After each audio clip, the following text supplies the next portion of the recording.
আমরা যদি খালি রমেশের বাবার স্টেটমেন্টটা খালি দেখি মনে স্ক্রিপ্ট, ওর প্রত্যেকটা কথা আমার কাছে, আমি প্রত্যেক অ্যাঙ্গেল দেখতেছি যে স্ক্রিপ্ট মানে কথা বলো ওনার, যে ওনার ভেতর থেকে যে ওনার কি বেরোচ্ছে, এটাই আমাদের সবার কথা হওয়া উচিত।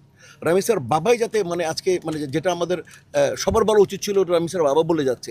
রমেশের ব্যাপারটা এত মর্মান্তিক, এত সবগুলোই মর্মান্তিক।